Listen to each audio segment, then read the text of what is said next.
The kettlebell swing is fantastic for building good hip explosion and for working your anaerobic systems. It's also a really, really difficult exercise to perform correctly. A lot of people end up feeling this one in their hamstrings or in their low back. If you're doing this exercise and you feel it in any of those places, you should stop right away, because not only could you possibly injure yourself, but you're not using the right stuff. So stop, reorg, figure out how to use the right stuff. So there's a couple cues in here that I'll point out as we go along. I'm going to try to make this video a little light on the coaching, and I'll put some actual cues in the notes. Otherwise, this will be a really long one. Okay, so first of all, kettlebell swings, you start light. You want to sit back into your hips. So this is like a hip extension for a deadlift.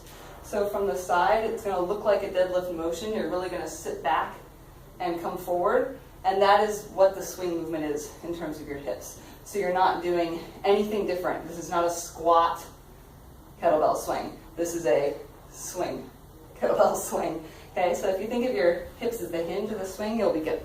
So to start out, you want to have the bell in front of you. You're going to sit back into your hips and you're going to pull it off so that it's just on the back corner there. This helps you preload your hamstrings and your glutes here to do some work.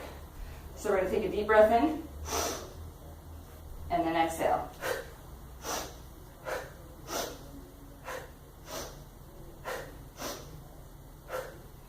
So that's from the side. This is from the front. Same deal. Start leaning back.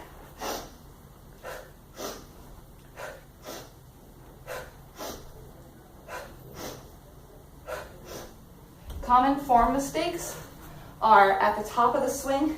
People are thinking extension in the hips, and they sit back and really kind of get their lower back kind of crunched. So you want to extend through the hips, but you want to stay nice and tall here. Another thing that's really easy to do is as you go forward, allow your shoulders to get pulled. We want to keep those guys down and back so that we're just going like that. So again, you want to start light. If you feel it in the wrong places, stop. In terms of putting down the bell, when you're done swinging, the worst thing you could do is say, okay, this is my last swing, woohoo!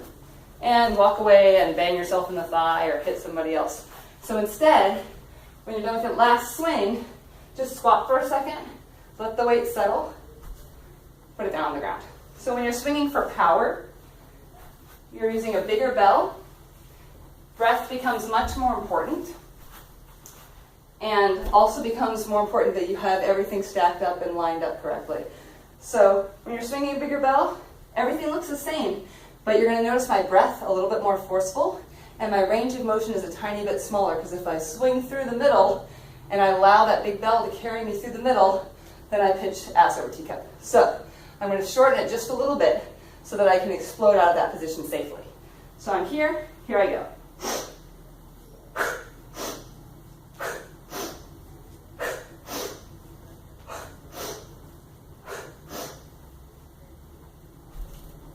So that breathe in at the top, a little bit of a hold and a brace, and then the explosion. So you can do these for time. You can do a fairly light set for a minute or a minute and a half. You can put them in between exercises as part of a circuit, or if you really want to work that power and that hip explosion, you bring down the reps and up the weight.